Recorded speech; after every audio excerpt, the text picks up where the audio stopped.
Hola, bienvenidos a Sin Esperanzas, el show de los cinéfilos cuarentones, en el que un par de señores que hacían sus propias historias de Star Wars jugando con monitos, los reta a mantenerse despiertos durante los siguientes minutos, en los que vamos a parlotear sobre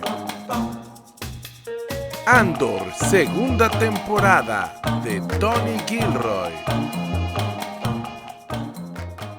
Bienvenidos, estamos aquí reunidos una vez más para celebrar nuestro ritual de amor por el cine en Sin Esperanzas, el show de los cinéfilos cuarentones en el que Paquito Rodríguez y un servidor, Fernando C. Fink, comentamos películas que nos han dejado huella, películas de reciente estreno. Y el día de hoy toca comentar una serie de televisión que ha tenido gran éxito tanto entre el público como entre la crítica.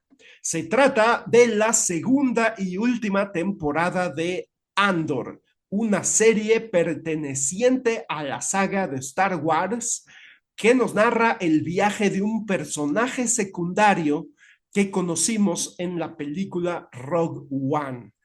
Esta película fue estrenada en el año 2016 y nos narra los eventos previos a la batalla, así como la batalla misma en la que la Alianza Rebelde se roba los planos de la Estrella de la Muerte. Esta super arma que es capaz de destruir planetas enteros y con la cual el Imperio Galáctico pretende someter de una vez por todas con el miedo absoluto a todos los sistemas y planetas pertenecientes a esta galaxia. Al robarse los planos de la Estrella de la Muerte, la Alianza Rebelde tiene una esperanza de destruir esta arma, esta super arma. Y como lo vimos en la primera película de Star Wars, el episodio 4, A New Hope, Luke Skywalker lleva a cabo esta hazaña y destruye la Estrella de la Muerte. Dicha película de A New Hope, episodio 4, pertenece a la saga Skywalker. Esta saga Skywalker, como bien ya lo sabemos, es una telenovela espacial. Por eso George Lucas le puso el mote o la categoría de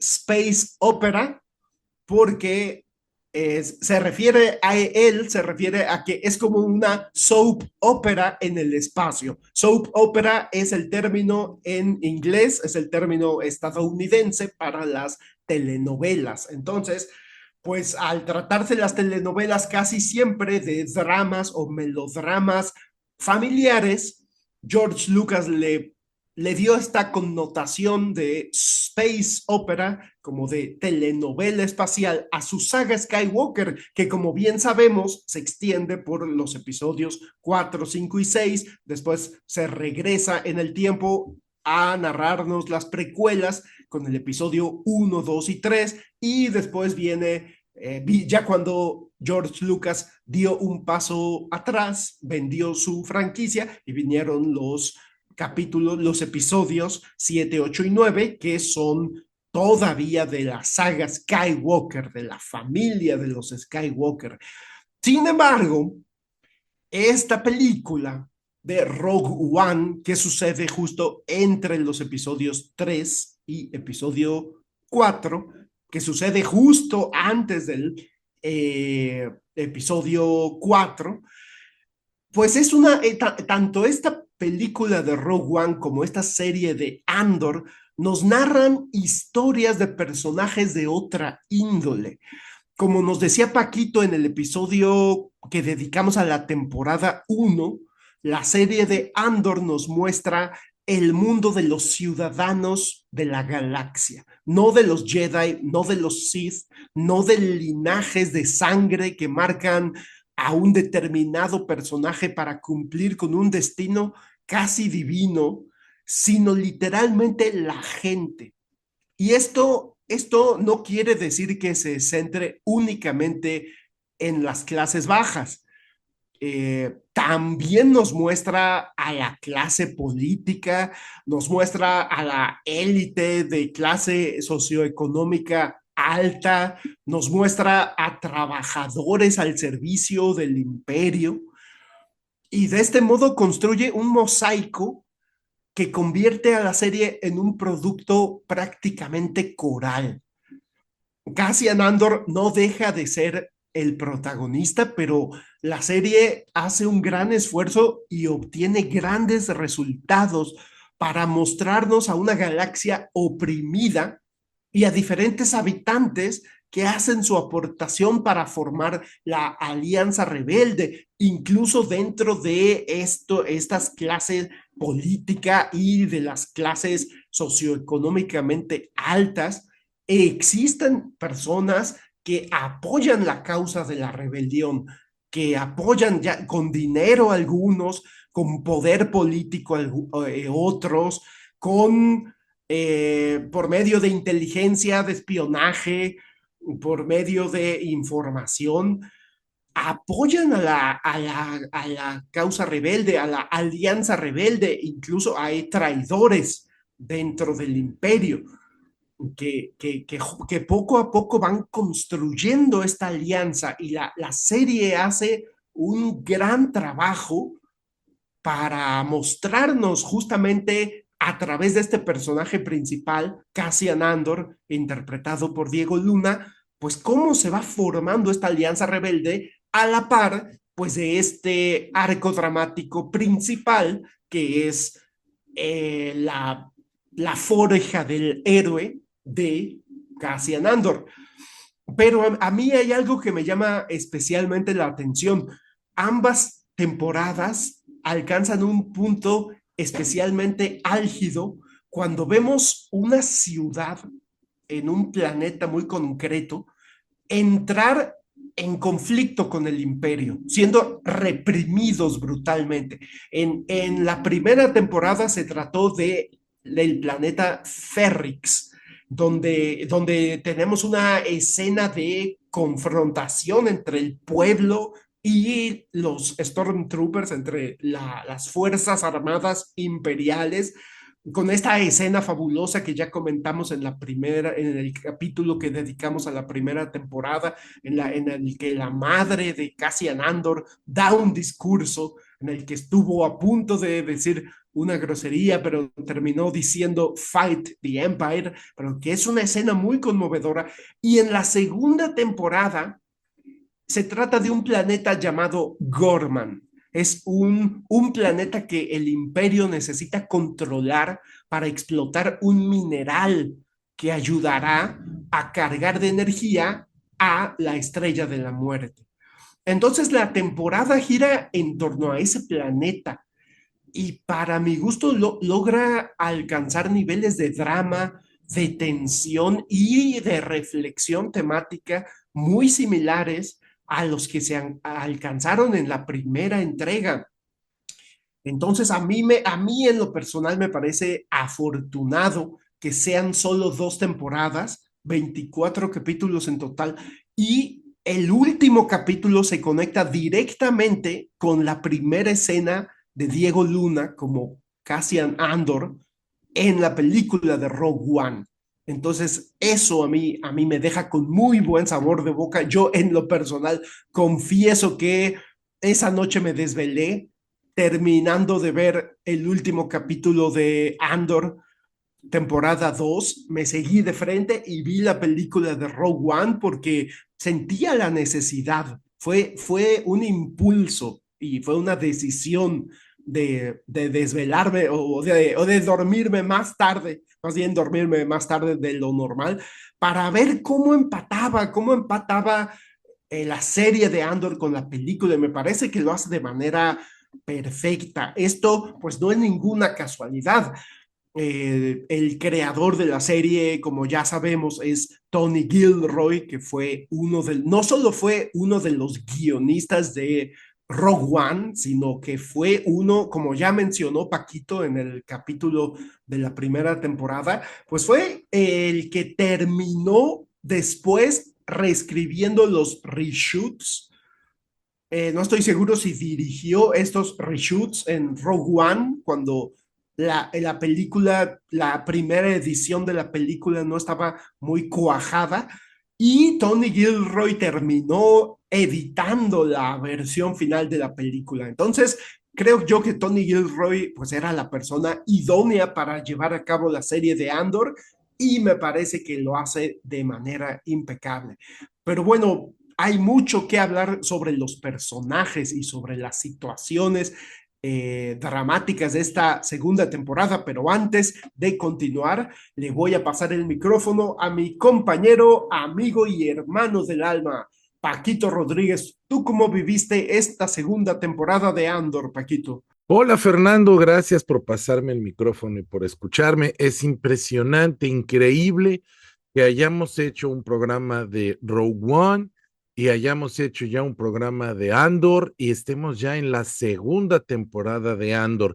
¿Por qué es increíble? Porque se tardan tanto en sacar series de Star Wars, de sacar las secuelas de las segundas y terceras temporadas de todas las series de Star Wars que bien podría uno morirse en ese periodo de tiempo, son 2 años, 3 años o más, sin tener cierre. Y pues ya llegamos a la segunda temporada de Andor y por fin tuvimos cierre y eso me hace muy feliz. Eh, para mí, Rogue One es una de las mejores películas de Star Wars. Yo no voy tan lejos como decir que la mejor, porque me siento emocionalmente comprometido, porque me gustan mucho todas las películas de Star Wars y estaba difícil decir esta es la mejor. Y yo sé que, por ejemplo, mi opinión es muy impopular, pero a mí el episodio 8 se me hace de los mejores y de los más interesantes, a pesar de que a la mayoría del público no le pareció así y le siguen pareciendo la peor película de Star Wars. No estoy de acuerdo, pero ya, eso lo discutiré o ya lo discutimos en su momento. Pero cuando yo veo Rogue One con mi esposa, y de hecho creo que es la única película que hemos visto 2 veces en el cine, porque la volvimos a ver en 4D allá en Jalapa, ella me dijo que es su película de Star Wars favorita. Y es algo que yo respeto mucho. Y valdría la pena preguntarse, bueno, ¿qué hace esta película y esta serie? ¿Qué hacen que las vuelve tan especiales? Porque ya tenemos muchísimas películas de Star Wars, tuvimos varios spin-off, tenemos la serie de Clone Wars, Rebels, tenemos Ahsoka, el Mandalorian, el Book of Boba, tenemos mucho, mucho, mucho material y ninguno ha sido tan impactante para la audiencia como Rogue One. Uno podría decir, es que es contenido más adulto y bueno, un poquito sí, pero en realidad no aborda temáticas que no abordan las otras películas. Me podrían decir, es que, por ejemplo, Return of the Jedi y tiene puros mopeds, que es la crítica que hace en broma Dante en Clerks, en la película Clerks de Kevin Smith, es un montón de mopeds. Pero esta serie y estas películas tienen un montón de mopeds. Hay varios personajes que son botargas y uno de los personajes principales es una botarga digital. Entonces, eso no es. Podríamos decir que es por la violencia, pero otras películas de Star Wars han sacado escenas de violencia y de acción en el espacio. Entonces, ¿qué es lo que hace que la saga de Andor, vamos a llamarla para sintetizar, sea especial? Yo estaba hace unos días viendo un TikTok de un muchacho que hablaba sobre la manía que tiene George Lucas de tapar sus deficiencias escribiendo guiones, que tiene muchas. Es que en realidad George Lucas no es un buen director, ni tampoco es un buen guionista. Y hay que aceptarlo. Yo, y siempre lo he dicho en estos micrófonos, toda mi infancia se la debo a George Lucas. Le he gastado mucho dinero y creo que me he ganado el privilegio de decir la verdad. Es muy mal guionista y es muy mal director. Lo que él tiene es que es muy buen productor, excelente productor cinematográfico y es un visionario. George Lucas no es ingeniero, pero a él le debemos la edición no lineal. George Lucas no es cinefotógrafo, pero a él le debemos el cine digital. George Lucas no es animador, pero Pixar no existiría sin George Lucas. Él la fundó y luego se la vendió a Steve Jobs. Es un visionario. Eso es lo que es. George Lucas no inventó los mitos. En todo caso, los mitos se inventaron solos, pero fue el que tuvo la visión de explotar esa estructura del mito en el cine. George Lucas no inventó la mercadotecnia, fue el que tuvo la visión de comprar, de gastarse todos sus puntos en la mercadotecnia de la película para lograr, según él, para garantizar que hubiera aunque sea camisetas, y en realidad terminó siendo su imperio. Entonces, si estamos de acuerdo en esto, vuelvo al video de TikTok.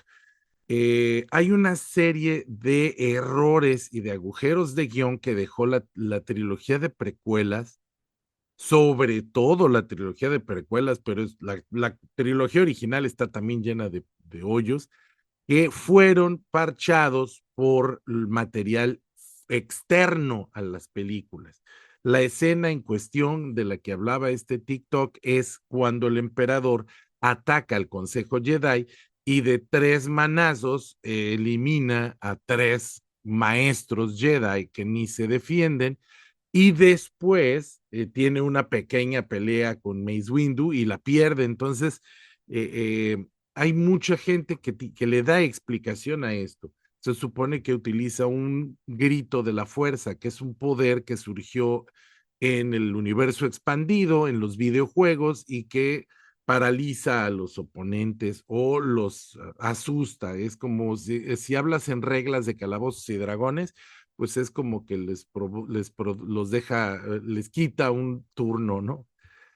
Pero eso es algo que se inventaron posterior a la película, porque la historia misma no te explica nada, no te da herramientas para resolver eso, simplemente es una escena mal resuelta, y está mal resuelta porque George Lucas se neceó, y no más se puede decir de esa forma, se neceó en que Ian McDiarmid hiciera sus propios stunts de sable, pero es un ancianito de 80 años que además de que está ancianito y no puede, pues él no le gustaba eso ni le interesaba hacer espadachín. Entonces él hace pues lo que puede hacer un viejito de 80 años, no un maestro Sid, el más poderoso Sid de los últimos siglos. Entonces, todos esos agujeros de guión que quedan, pues los han ido resolviendo con material externo. Yo siempre le he dicho que la trilogía de precuelas se ve mucho mejor y es más divertida después de haber visto Clone Wars y después de haber visto Rebels. Esas dos series animadas arreglaron la trilogía, la parcharon, todos los espacios vacíos los rellenaron. Entonces, Andor explota ese, pues vamos a llamar esa herramienta que dejó George Lucas, o esa tomada de pelos que utiliza George Lucas como herramienta para arreglar sus errores de guión. ¿Y qué es lo que hace? Pues que toma un agujero de guión que está en el episodio 4, que es unos planos que se robaron los rebeldes y que están en manos de la princesa Leia, y que nadie sabe cómo llegaron a la princesa Leia. yo no sé si lo llamaría un agujero de guión porque es un MacGuffin, entonces pues está ahí, porque lo necesitas. Pero agarras eso y dices, bueno, ¿y cómo encontraron esos planos? Y a partir de ahí desarrollan toda la saga completa de Andor, porque eso nos lleva a otra pregunta. Bueno, ya sabemos cómo encontraron los planos de la Estrella de la Muerte. Los planos de la Estrella de la Muerte los encontró este grupo de rebeldes. Ok. Oye, ¿y por qué el emperador y el imperio que tanto trabajo, y tanto dinero y tanto esfuerzo y tanto poder le metió para hacer y construir esta Estrella de la Muerte no se dieron cuenta que había un hoyito al que si tú le tiras un misil destruye toda la estación? Y entonces dicen, ah, bueno, pues lo resolvemos así. Es un error que metieron y empiezan a rellenar los hoyos del agujero, los agujeros del guión, pero esta vez, y esto es lo que la hace diferente, nos empiezan a mostrar todo lo que no vemos por estar concentrados en los héroes de la saga principal y que es cómo la gente de a pie que no tiene poderes mágicos, que no es noble, que son pobres pelagatos más iguales, cómo vivieron el imperio y cómo lograron levantar esa rebelión. Porque sí, Luke Skywalker tiró el misil que destruyó la Estrella de la Muerte, pero detrás de él había un ejército de gente que logró ponerlo en esa nave con esa información para que hiciera lo que tenía que hacer. Sobre todo recuerden que es una estación que hasta que destruyó Alderaan nadie sabía de su existencia. Entonces, este es el chiste de la saga de Andor, que la saga de Andor rellena agujeros de guión como ha hecho todo el universo expandido de Star Wars, pero aprovecha esto y no se queda en ese nivel, no se queda nada más en el nivel de rellenar agujeros, sino que además empieza a explorar lo que hay detrás de la saga principal, lo que está detrás de los hechiceros y de la magia y de los caballeros y de los héroes perfectos. Nos enseña a la gente común y cómo funcionó, porque si no hubiera funcionado Rogue One, no hubiera la saga de Andor, cómo funcionó, entonces se aventaron y los dejaron aventarse, los dejaron experimentar más. Su primera apuesta fue, vamos a poner un vato que tiene acento latino. Es Diego Luna, es mexicano, habla muy bien inglés, pero tiene acento mexicano. A ver cómo le arreglamos el acento. Y él dice, no, yo quiero hablar con mi acento, porque es imposible que toda la galaxia tenga el mismo acento. Ese es el primer riesgo que corren y es un riesgo que rinde frutos, porque Cassian Andor se vuelve el héroe más diferente de todos los héroes de las sagas de Star Wars. Es un héroe que tiene acento y que es de otra cultura, que viene de otro mundo, que no viene de la capital, que no viene del mundo noble, incluyendo a Luke, porque aunque Luke era un niño pobre granjero, pues era un niño pobre granjero, pero ya estaba educado en esta cultura de Star Wars. O sea, ella es un hombre blanco, ella es un hombre que habla con terminología técnica. Entonces, Andor se arriesga ahí. Primero, nos va a decir, voy a ponerte a un artista, a un personaje que tiene acento extranjero. Y luego se arriesga más y dice, y lo voy a matar al final. Y ya arruiné una película. Ay, esta película tiene 15 años ya, o 10 años ya, por favor. Pero lo voy a matar al final. Y entonces empiezan a tomar decisiones arriesgadas y empiezan a rendir frutos. Y yo creo que ese es el secreto detrás de la serie de Andor que lo hizo tan especial, que se arriesgaron a romper todos los paradigmas que pudieron y que nos enseñaron el mundo de la gente de a piel, de la gente obrera, de los más iguales, de cómo el imperio logró llegar a donde llegó, cómo los que lo toleraron, que hicieron, los que no aguantaron, todo eso, pero desde la perspectiva de la gente normal, no de los héroes, de los superhéroes, de los Jedi. porque incluso en Rebels hay muchos Jedis. Y si no eres Jedi, eres un Mandalorian, pero eres un superhéroe, no eres una persona normal. Y en este caso, pues eso es lo que logran. Tanto así que el más importante, la pieza más importante de toda la rebelión es un vendedor de antigüedades. Eso es todo. Entonces, esos son mis 2 centavos por el momento. Te voy a devolver el micrófono para que ya nos des tus comentarios más personales y ya en mi segunda participación ya profundizo en cosas más puntuales de la segunda temporada, Fernando. Gracias por escucharme. Gracias a ti, Paquito. La verdad es que sí, creo que, o sea, creo que le das al clavo. O sea, creo que esa es la gran diferencia.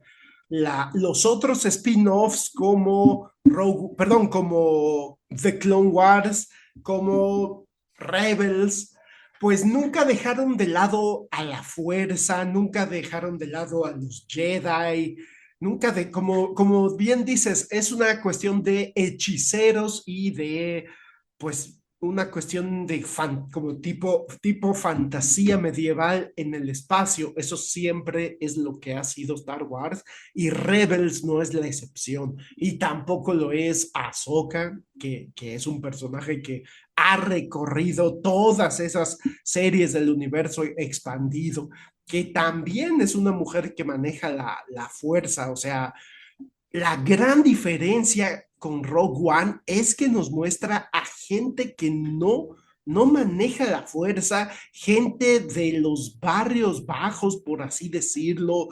Cuando conocemos el origen de Andor, nos damos cuenta que es una persona de clase humilde. O, por ejemplo, el personaje de Luthen, que ya lo comentamos también en el capítulo de la primera temporada, interpretado magistralmente por Stellan Skarsgård, este actorazo, un maestro. Y este personaje de Luthen Rael, que como pues que no se pueden decir suficientes buenas cosas sobre cómo está escrito y sobre la repercusión que tuvo en la Alianza Rebelde, cómo él fue detrás de las bambalinas, fue armando a la rebelión. También me gustó mucho ver en esta segunda temporada su pasado, cuando él era un vagabundo, coleccionista de antigüedades, revendedor de antigüedades, cuando adoptó prácticamente como hija a esta chica que ahora es pues como su socia o su empleada incluso en la tienda de antigüedades, Cleia, un personajazo que me parece muy afortunada la historia de cómo se conocieron y cómo llegaron a ser parte de la élite económica en Coruscant, cómo la clase política lo acoge, cómo la senadora Mon Mothma, bueno, en este caso se trata de otra simpatizante y otra mujer que apoya desde el imperio a la Alianza Rebelde. La senadora Mon Mothma, un personajazo que ha ido creciendo, que también ya lo comentamos en el otro capítulo, que es interesantísimo cómo fue creciendo de ser pues la líder de la rebelión, pero que fue un personaje que vimos en el Retorno del Jedi, la vimos hablarle a la Alianza Rebelde como la líder que es, pero pues realmente es un personaje más allá de terciario. O sea, su tiempo en pantalla es tan limitado que a eso se limitaba, valga la redundancia, antes su participación, a ser pues simplemente la líder de la rebelión. Mientras que en la serie de Rebels le dieron muchísima participación, conocimos mucho más a Mon Mothma y especialmente en Rogue One. Yo recuerdo cuando fui a ver Rogue One al cine y vi a Mon Mothma participar activamente en esta conspiración, contra el Imperio. Para mí fue impactante. También hay una escena eliminada del episodio 3 en la que la misma actriz Genevieve O'Reilly la hizo de Mon Mothma y 20 años después, perdón, 10 años después, o 11 años después de la venganza de los Sith, reinterpretó a Mon Mothma en Rogue One y luego la jalaron para la serie de Andor y también me parece interesantísimo cómo se va construyendo este personaje. También la serie de Andor nos va mostrando cómo pasa Mon Mothma de ser una senadora que apoya al imperio, que es amiga de Luthen Rael, al cual invita a su boda, perdón, a la boda de su hija, que es toda una secuencia, es todo un arco dramático de 3 capítulos, la boda de la hija de Mon Mothma, donde hay mucha intriga, mucha tensión, mucho suspenso. Me parece muy bien lograda. Y cómo finalmente Mon Mothma termina dando un discurso en el Senado contra el emperador Palpatine, como termina saliendo del closet como rebelde y la rescata Cassian Andor, el protagonista, y la lleva a un lugar seguro, para que después los personajes de Rebels en el episodio 18 de la temporada 3 de Rebels la transportan a este planeta Yavin 4, donde está la base de operaciones de la Alianza Rebelde y finalmente la vemos a Mon Mothma en los últimos 3 episodios, pues ya como líder de la rebelión. A mí en lo personal me gusta mucho que las 2 temporadas de Andor están divididas en 4 bloques de 3 capítulos. Cada uno de estos bloques nos narra una aventura diferente. En la primera temporada estos fueron estrenados de manera semanal, aunque los primeros 3 sí fueron estrenados juntos, pero el resto de los capítulos los tuvimos que ver de manera semanal. Eso no significa que no hayan funcionado, pero, pero pues no, a mí me pareció muy afortunada la decisión de estrenar esta segunda temporada en solo 4 semanas. Es decir, lanzar un bloque de 3 capítulos cada semana.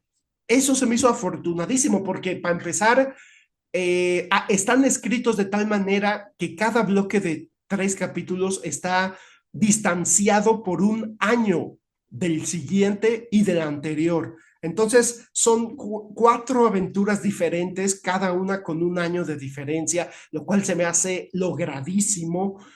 4 arcos dramáticos de casi 3 horas, son menos de 3 horas. Entonces yo invitaría a cualquiera que haya visto la primera temporada y que aún no haya visto la segunda, o a cualquiera que aún no haya visto la serie, yo los invitaría a ver las 2 temporadas de Andor en bloques de 3, porque para empezar ni siquiera llegan a 1 hora los capítulos. Entonces estamos hablando de que se trata es como ver una película de 3 horas o de casi 3 horas. O sea, realmente no es mucho el esfuerzo que se tiene que hacer para ver en una sola sentada los 3 episodios de la semana que forman un arco dramático, una aventura.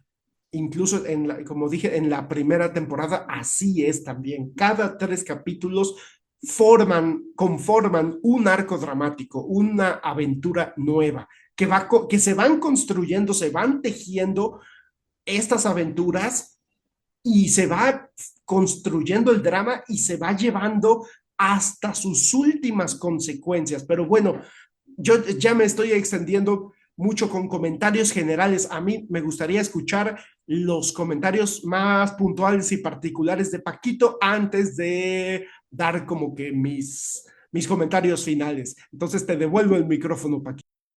Bueno, mira,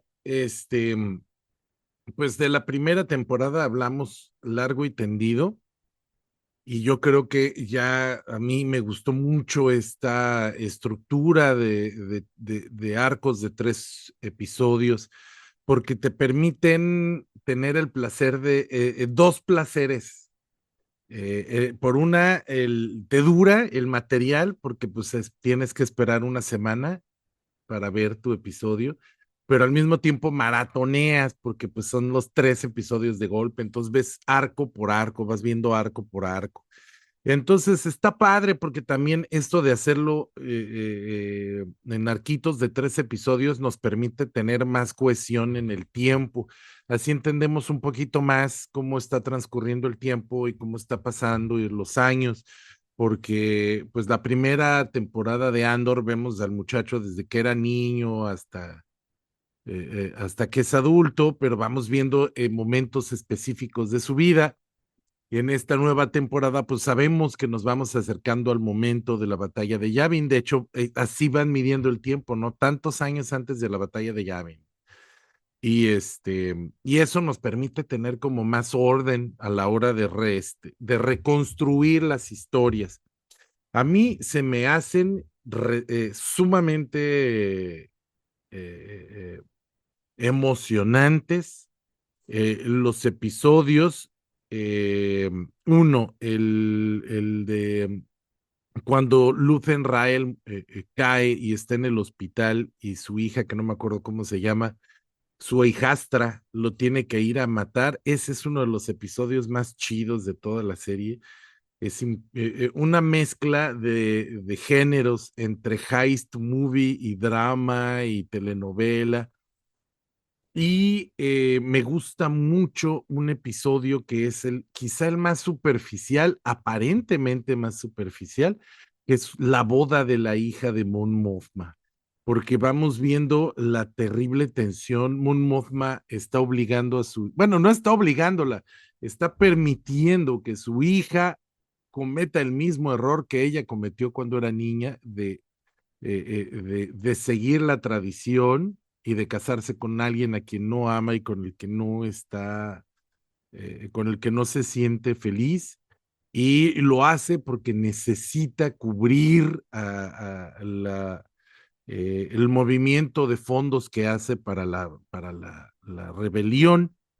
Y vemos cómo su mejor amigo de la infancia se está volviendo un elemento peligroso, cómo ya no hay manera de evitar de evitarlo y sacrifican, o eso nos dan a entender, que sacrifican al amigo, sacrifica a la hija, y ella termina en un rey bailando, que además hubo muchos memes criticando, ¿no?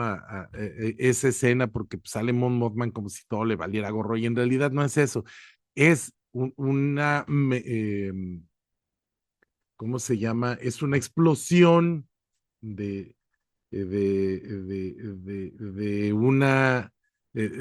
un personaje que ya sabe que no hay marcha atrás y que va a tener que vivir con lo que hizo toda su vida y toda su existencia.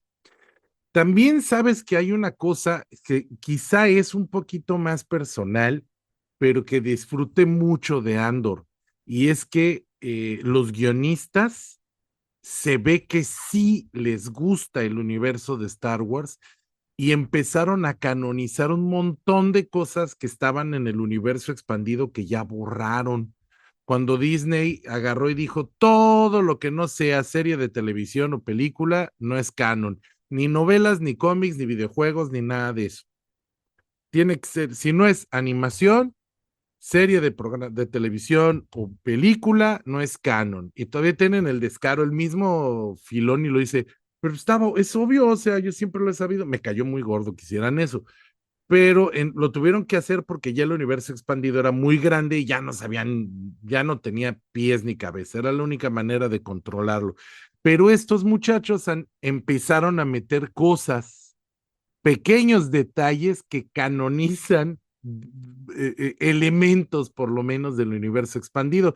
Tienen la armadura Sith de Star Killer, que es el personaje de la saga de videojuegos Force Unleashed, que es un personaje que no existe ya, bueno, nunca fue canónico, nunca lo fue, es como un what if, pero es un personaje que hizo Sam Witwer, el que es también la voz de Darth Maul en las animaciones y que es muy querido por la fanaticada. Y pues bueno, la armadura Sith de ese videojuego aparece entre las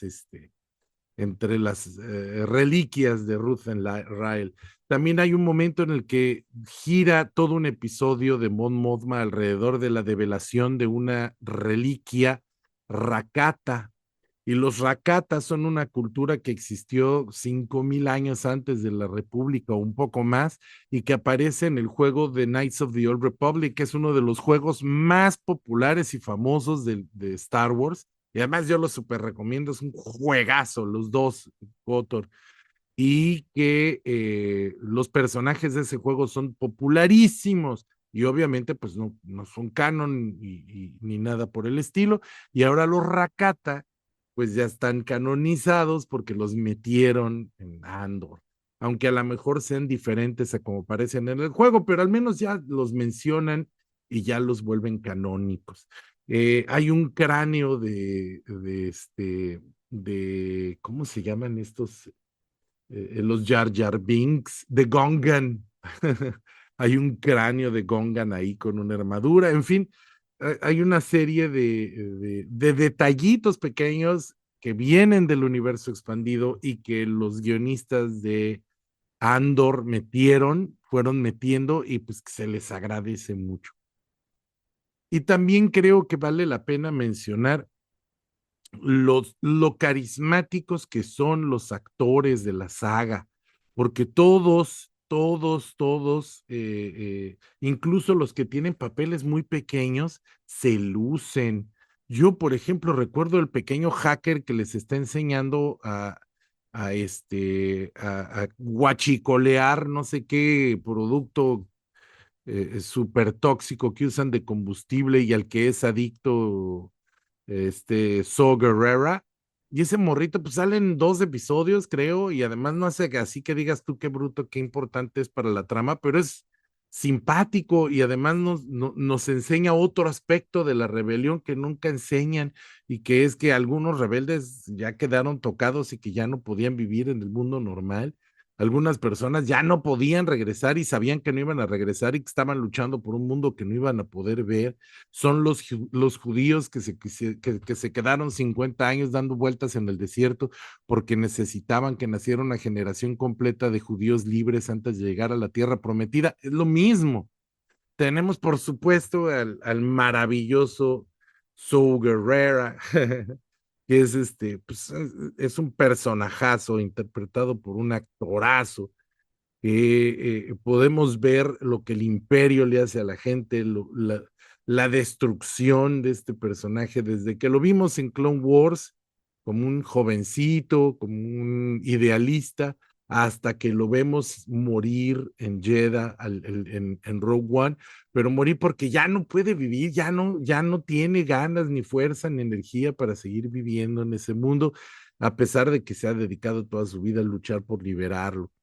Vemos a los dos villanazos, nunca me puedo acordar de sus nombres, pero los dos novios, esos tóxicos raros, son actorazos y tú los ves en las entrevistas, gente tan simpática y no puedes creer que tengan rostros tan antipáticos, ¿no? Pero pues es que son buenos actores y además tienen los rasgos que funcionan en la obra. Yo creo que si funciona Andor es porque tiene un reparto fenomenal. La hija de Arjona, ahí está la hija de Arjona, lo mejor que ha hecho ese cantante por el mundo es tener a su hija, y es una actriz muy buena. Lo único, y aquí hay un super spoilerazo, este sí es spoiler, si ustedes no lo quieren oír, adelántenle al video.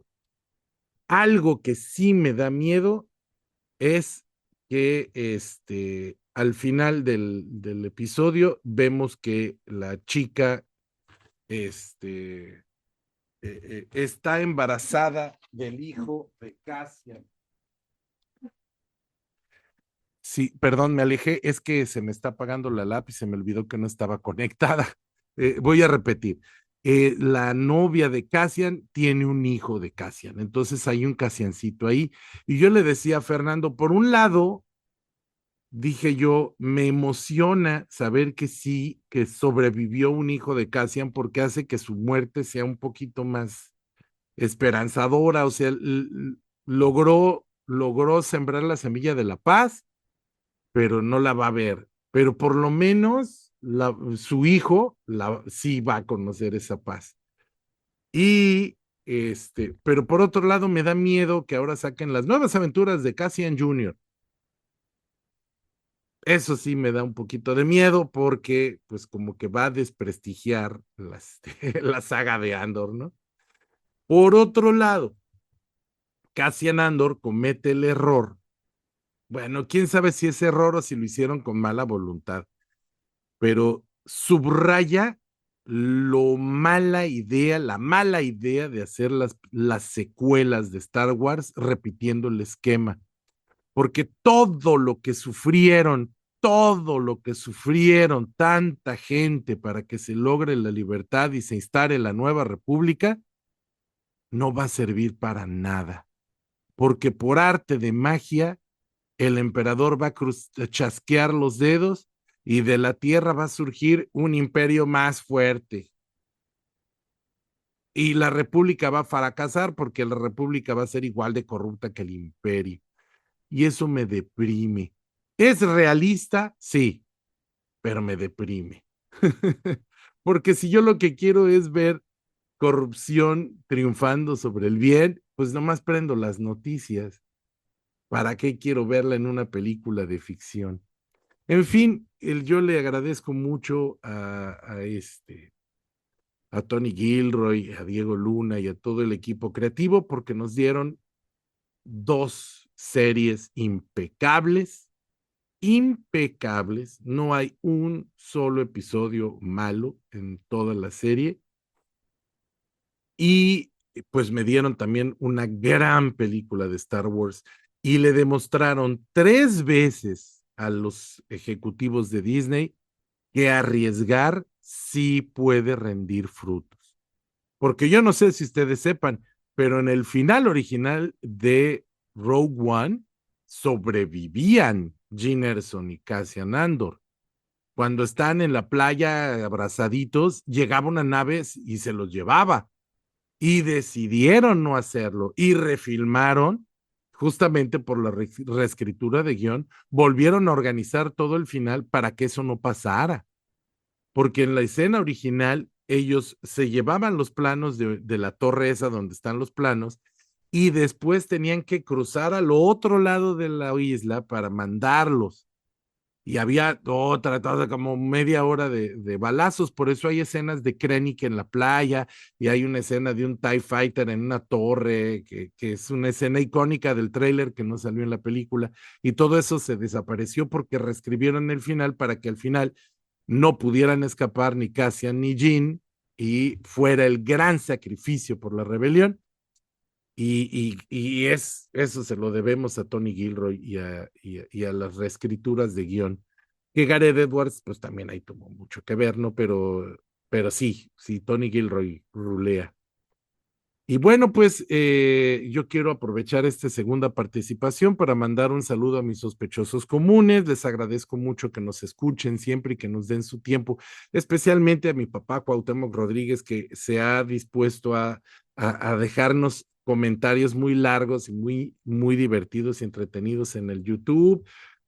A Víctor Domínguez, que es la única persona que de veras está esperando escucharnos el jueves. Oye, y hoy sí van a salir, y hoy sí van a salir, y eso no saben ustedes cómo me motiva mucho.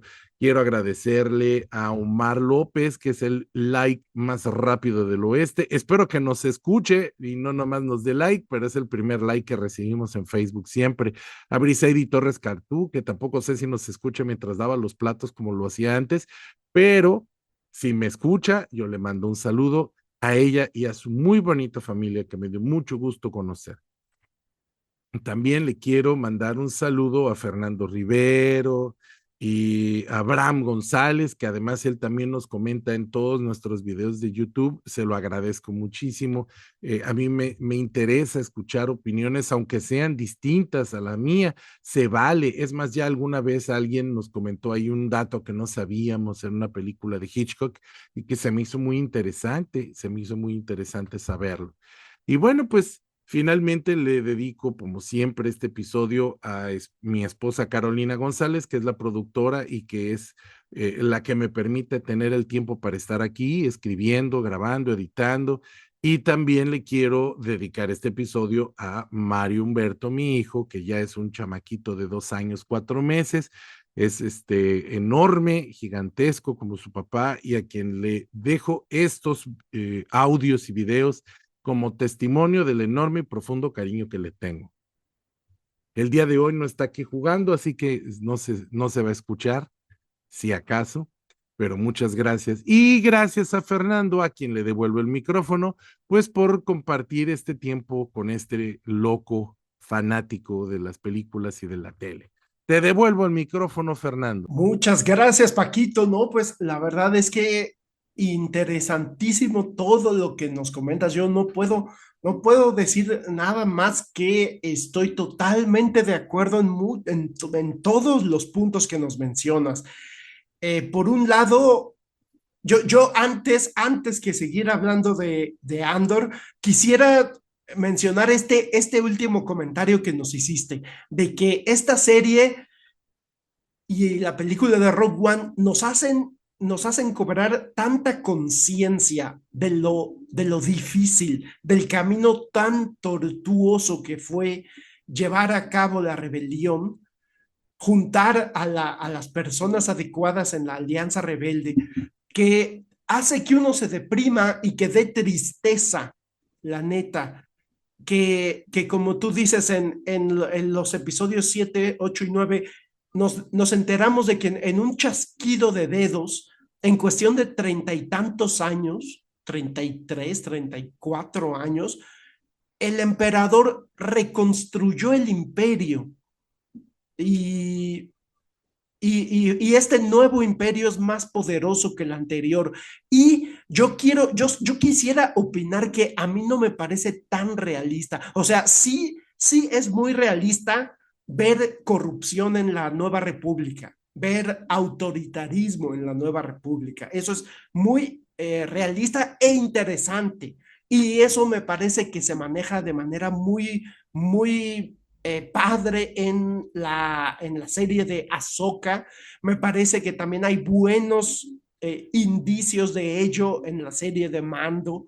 Todo eso a mí me gusta, pero lo que no me parece realista y que no tiene por qué serlo porque es una saga fantástica, pero no me parece ni siquiera verosímil que en cuestión de 30 y tantos años el emperador ya reconstruyó al imperio, ya se apoderó de la galaxia de nuevo y repetimos en la trilogía secuela, repetimos el esquema realmente de la trilogía original. Entonces eso no se vale y al final una vez más derrocan al emperador, bueno, derrocan a Lord Sidious, a Darth Sidious, derrocan a este nuevo imperio y la galaxia vuelve a ser libre y feliz. O sea, es demasiado rápido. Creo yo que hubiera servido más o hubiera sido dramáticamente satisfactoria una trilogía secuela en donde la República estuviera bien instalada con todos sus claroscuros y una fuerza oscura empezara a surgir, como pasó en la trilogía precuela, o sea, un nuevo surgimiento de la oscuridad, no comenzar la trilogía con un nuevo imperio ya instalado. Eso se me hizo muy pobre, pero bueno, regresando a la serie de Andor, este personaje de Luthen, yo creo que se le hace un homenaje, un gran homenaje en esta segunda temporada, así como tú dices lo que nos platicas de cómo Jin y Cassian sobrevivían a Rogue One. El hecho, y como bien mencionas, estas tomas en los trailers que después ya no vimos en las películas. Veíamos una toma de Jyn Erso corriendo por la playa con el disco que tiene los planos de la Estrella de la Muerte en la mano, y la vemos corriendo con una pistola en una mano, el disco en otra, y la vemos correr entre las palmeras. Eso, como tú dices, era un final en el que los rescataban de la isla, y el hecho de que los hayan matado, creo yo que enriquece no solo a la película de Rogue One, sino a toda la serie de Andor, porque a mí algo que me parece interesantísimo es cómo se van sacrificando uno por uno los personajes de la serie. Y eso es algo que fue un comentario que tú me hiciste cuando comenzó la segunda temporada, cómo van matando, los van matando a diferentes personajes importantes, diferentes personajes entrañables que apoyan a la rebelión, y que inevitablemente la serie los va dejando atrás, como este personaje que no me acuerdo su nombre, pero es el amigo de Cassian y de su novia, de Vix, que el que muere al comienzo, en el primer arco dramático, que muere en esta granja.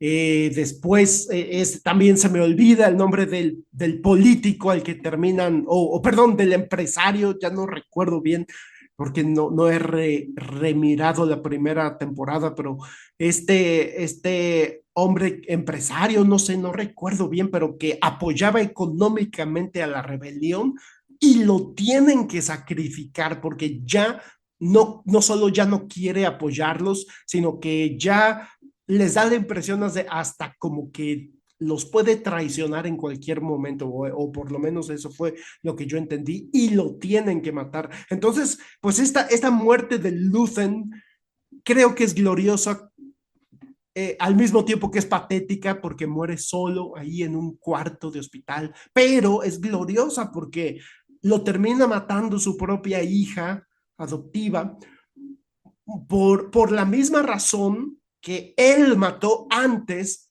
a Jung, este personaje que se apellida Jung, no me acuerdo su nombre, que era el soplón que le daba la información. Entonces, esta cadenita de sacrificios hasta llegar a Cassian y Jyn Erso me parece muy lograda, y también me parece muy logrado como algunos sí sobreviven y permanecen hasta el final, como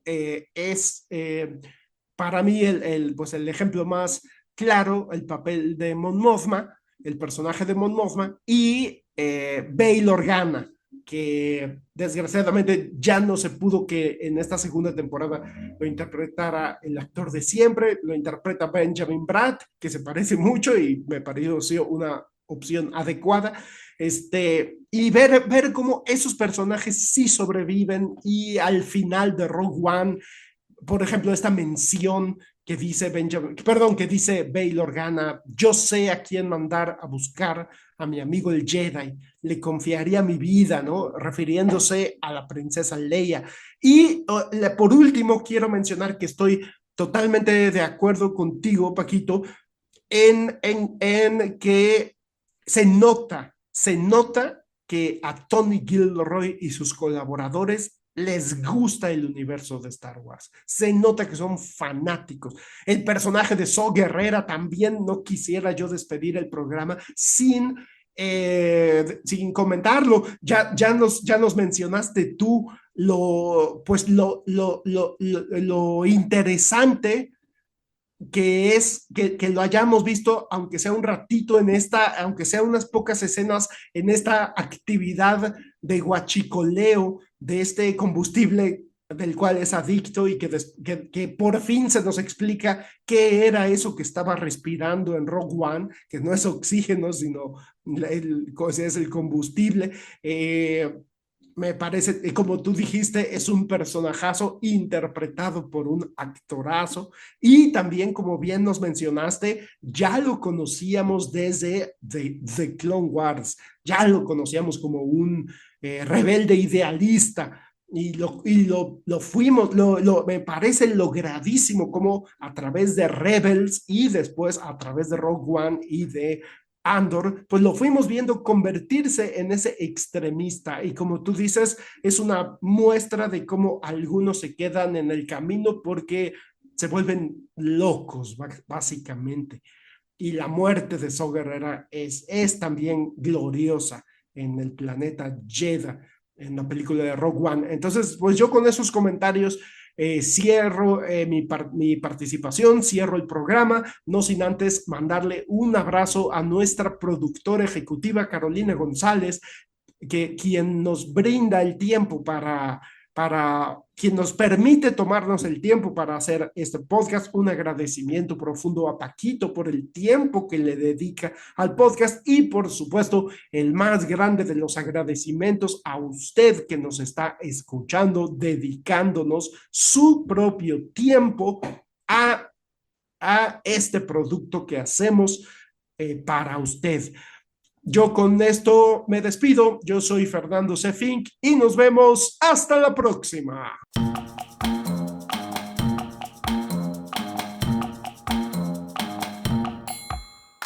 Esta fue la 6ª temporada de Sin Esperanzas, el show de los cinéfilos cuarentones, con Fernando Cefín y Paquito Rodríguez. Puedes escucharnos en nuestra página de Facebook, nuestro canal de YouTube y ahora también en Spotify. ¡Hasta la próxima!